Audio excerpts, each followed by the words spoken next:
यह है अमेठी के विकास की तस्वीरें। ये सड़कें अपनी बदहाली की दास्तां सुना रही हैं।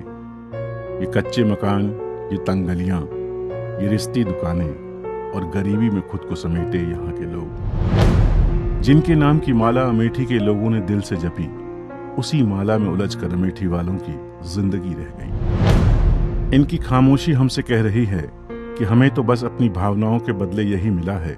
30 से भी अधिक वर्षों से इन्होंने हमें अपने परिवार का तो बताया, पर हमें अपने परिवार में अपनाया नहीं है। 5 साल में एक बार याद आते हैं, वो तो बस पीठ दिया पराया वाली नीति अपनाते हैं। गांधी नेहरू परिवार के वारिस अमेठी को अपनी जागीर समझते हैं।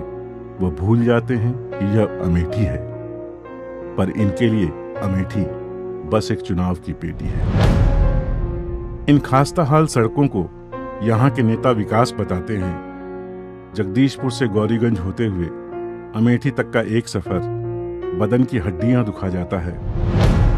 विकास के अमेठी मॉडल की टॉफी में न तो मिठास है कि चूसी जा सके, न गुब्बारे में हवा है कि आसमान की ओर उड़ाई ही जा सके।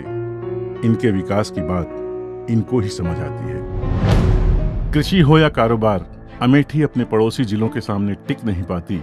पुरानी फैक्ट्रियां बिजली के अभाव में दम तोड़ रही हैं। माल लाने ले जाने की सुविधा भी नहीं है। सिंचाई व्यवस्था नहीं है। बिजली और डीजल से काम नहीं बनता। किसान को फसल का दाम नहीं मिलता। खोखले वादों की पोल खुल जाती है। सच्चाई लोगों की आवाज में सुनाई देती है। रेल नीर फैक्ट्री लगने की बात की थी। इस चुनाव में ईंटें गिरी हैं। इस रफ्तार से तो कितने चुनाव और निकल जाएंगे और अमेठी के लोग रिश्ते के कर्ज के नीचे दब के रह जाएंगे। कहाँ हैं वो रोजगार के वादे? आज भी युवक खाली हाथ बैठे हैं। काम की तलाश में दिल्ली मुंबई की तरफ एक बड़ी खेप जाती है। घर परिवार से दूर रोजी रोटी कमाती है। पीछे छूट जाते हैं ये बुजुर्ग जिनके लिए कोई सुविधा नहीं है। इतने सालों से इन्होंने अपने वोट के बदले क्या पाया है? इनके नेताओं को कोई फर्क नहीं पड़ता, क्योंकि इनके लिए तो अमेठी बस एक चुनाव की पेटी है। आज भी यहाँ बच्चे स्कूल नहीं जाते। धूप में बदन जलाते खुद ब खुद बड़े हो जाते हैं। न आने जाने की सुविधाएं हैं, न ही सुरक्षा की, न शौचालय। मास्टरों की नियुक्ति का खिलवाड़ और शिक्षा का स्तर का हाल भी छुपा नहीं है। आज भी अमेठी की एक बड़ी जनसंख्या हैंडपंप जैसे साधनों पर निर्भर है। पेयजल की सुविधाएं शहरी घरों में भी सीमित हैं। गांव में तो कोई इनके बारे में बात भी नहीं करना चाहता। जिनके पास गैस के सिलेंडर हैं, वो गैस को तरसते हैं।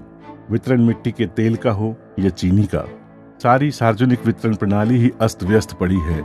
छुटभइये नेता सारा माल खुद ही उड़ा ले जाते हैं। बिजली के बारे में तो जितना कम कहा जाए उतना ही अच्छा है।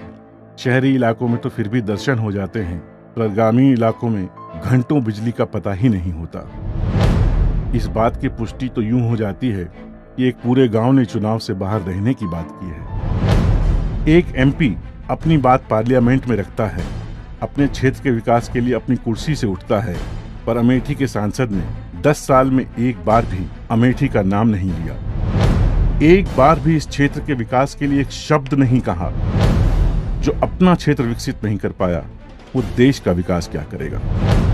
कहा जाता है कि यहाँ के नेता पार्टी के काम से देश के दौरे पर रहते हैं। अपने क्षेत्र के लिए जिसके पास वक्त नहीं है, वो अमेठी का क्या हो पाएगा?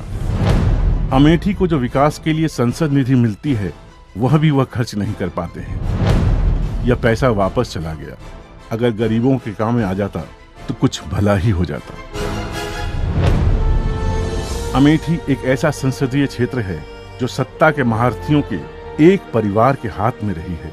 अमेठी को तो अब तक स्वर्ग बन जाना चाहिए था। 30 साल पहले के किसी भी अन्य शहर को ले लें तो अमेठी उनके सामने दूर दूर तक कहीं दिखाई नहीं देती। आंकड़ों पर अगर नजर डालें तो कुछ इस प्रकार दिखता है। आज भी 60% घरों में बिजली नहीं है। आज भी 80% घरों में शौचालय नहीं है। स्कूलों में लड़कियों के लिए शौचालय नहीं है। अमेठी के प्रति व्यक्ति आय देश की प्रति व्यक्ति आय से 2/3 कम है। अगर आंकड़ों की माने तो देश का एक परिवार अगर महीने में 100 रुपए कमाता है तो बेचारा अमेठी का परिवार 20 रुपए में काम चलाता है। आज भी मनरेगा में अमेठी के 70,000 परिवार में से कुल 2200 परिवार को ही 100 दिन का काम मिला है। इनका जवाब कौन देगा? आंकड़ों की लिस्ट खत्म नहीं होती, पर इस क्षेत्र के विकास की कहानी साफ दिखती है। अमेठी क्यों विकास की राह में पीछे रह गई?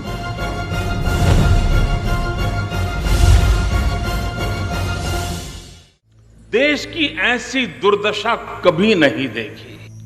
भ्रष्टाचार का इसका विकराल रूप इस दशक में जो देखा है, देश ने कभी नहीं देखा। आत्महत्या करते किसान, रोजगार के लिए भटकता नौजवान, इज्जत बचाने के लिए परेशान मां और बहनें, महंगाई के मार से तड़प रहा भूखा बच्चा, ऐसी दुर्दशा कभी नहीं देखी। और इसलिए ये 2014 का चुनाव सिर्फ सत्ता परिवर्तन का चुनाव नहीं है। ये 2014 का चुनाव भारत के कोटि कोटि जनों के लिए एक आशा और अरमान का चुनाव है। हम पूछते हैं, आखिर क्यों विकास नहीं हो सकता? क्यों सड़कें बन नहीं सकती? क्यों रोजगार बढ़ नहीं सकते? अमेठी के लिए वक्त आ गया है कि अपने अधिकार के लिए अपने मताधिकार का प्रयोग करें। हमें अपने आप से पूछना है कि हमें अपने बच्चों के लिए कैसी अमेठी देनी है। क्या हमारी अगली पीढ़ी भी इसी बदहाली में रहेगी? कल जब ये छोटे छोटे बच्चे बड़े होकर पूछेंगे कि आपने तो अपना वोट दिया, बदले में क्या पाया? आज अमेठी को फैसला करना है, उसे विकास की राह पर चलना है या गुमराह रहना है। मोदी जी के साथ पूरा देश चल रहा है, उनकी आवाज हम सबको बुला रही है।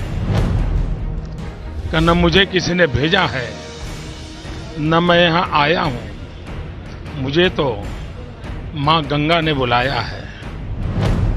तो चलिए कमल का बटन दबाएं और भाजपा की सरकार बनाएं। आज हमने अमेठी में देश भर की बहुओं की आवाज बहन स्मृति ईरानी को भेजा है। आप उनको अपना समर्थन दें।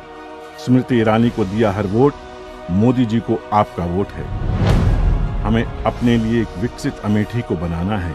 यकीन करिए और खुश हो जाइए, क्योंकि हम मोदी जी को, हम मोदी जी को, हम मोदी जी को लाने वाले हैं। अच्छे दिन आने वाले हैं, ओ अच्छे दिन आने वाले हैं, ओ अच्छे दिन आने वाले हैं, ओ अच्छे दिन। अब की बार मोदी सरकार, कमल का बटन दबाएंगे, भाजपा जिताएंगे।